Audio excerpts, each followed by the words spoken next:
Agnico Eagle grabbed attention this fall with its proposed Kirkland Lake merger, and today, Agnico announced a $163 million exploration program along with its Q3. Company CEO is Sean Boyd. Sean, welcome back to Kitco. Yeah, great to be back. Sean, what do you want to highlight this quarter? Well, we've had a couple things. Q3 was a record production quarter. So that's as expected as we've continued to ramp up our mines. What's driven that record production is really the strong base of the Abitibi mines. When you look collectively at Goldex, Canadian Malartic, and LaRonde combined, they produced over 220,000 ounces and at cash cost of under $600 an ounce. And then we had a really strong performance at Meliadine, which produced record amounts of gold. So it's starting to show its potential producing those record amounts. So good, strong production, generating really good cash flow, operating cash flow, $1.69 a share.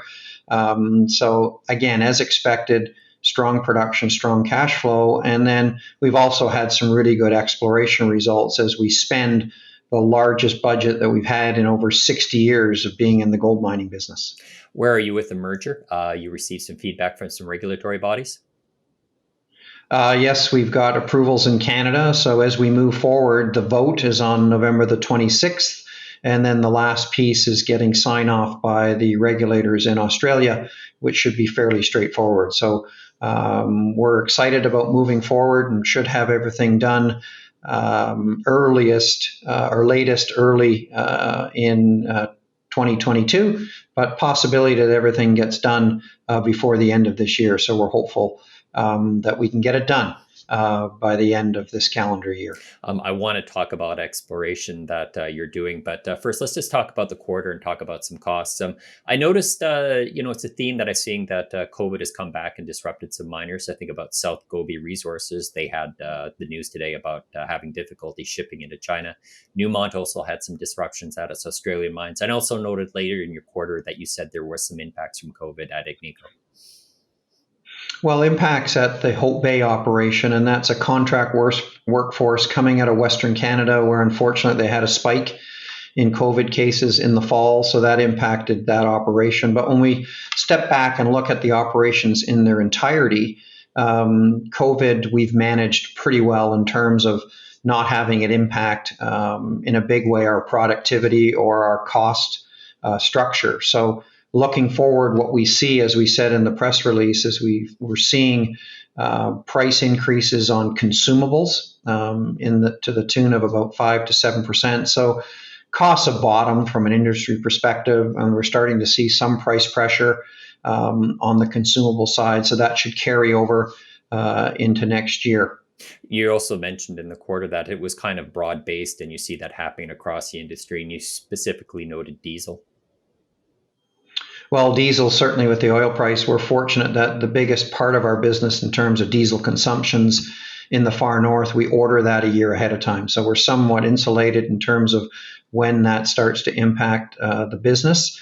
We also do some diesel hedging. So as we go into next year, I think like most companies, as you mentioned, are starting to talk about what they're seeing from their suppliers in terms of increasing prices, and we're no different than the rest of the industry. What was interesting too, you also noted the tight labor market because we see much activity in the Abitibi, never mind what is going on industry-wide. You also had an interesting note that you're saying one way to counteract was taking suppliers and turning them into employees. That's true. And I think one of the things that we've got a bit of an advantage is we've been around for a long time, very low turnover among the workforce, very low absenteeism. So, big contribution from our workers each and every day. But as we look at a tighter labor market, we just felt it important, given the opportunity set we have in front of us. There's a project pipeline. There's ample number of brownfield opportunities. When we can tie up high quality workers, we take that opportunity to do that, which is what we've been doing. You said Odyssey is on track and the purchase of long lead items remains on target. What are suppliers saying generally about capacity, being able to get your trucks, being able to get your mills? We really haven't had issues in terms of getting the things we need to keep the projects on schedule. As you mentioned, the Odyssey project, a big underground project. In fact, when that's built, and up and running, it'll be the largest underground gold mine in the country. So we've started the head frame. We had our board of directors up there last week. What they were able to see is the concrete structure of the head frame is fully up now, 97 meters high. So the size of that head frame indicates the size of the ore body that we're ultimately going to be mining with our partner Yamana. You announced an aggressive exploration program. You said it's the largest in your company's history at 163 million. Sean, why now? You have the merger, which looks like it's on track, and you're going to be adding ounces that way. And then you also noted that there's a tight labor market right now. Why the timing? Well, it was just based on results. And so we came through last year starting to see really good opportunities to expand our deposits at our biggest cash flow generators, our biggest producers.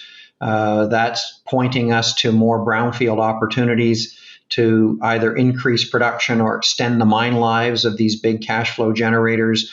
So it's simply based on results last year that we followed up with the largest budget, as you said, in our 60 plus year history. And we saw some of the results of that at several mines. What we really like about it, it's not one mine, it's multiple mines. As we start to open up those deposits in Finland, we've traced the deposit down to 1.9 kilometers underground. Everybody knows about Odyssey, the underground opportunity there. We've had significant step outs to the east, which indicate that favorable rock structure potentially hosts additional zones there. LaRonde, even after 30 years of production, more than 30 years of production, we're extending 3 exploration drifts to the west on open ground that used to be owned by Barrick, which we now own.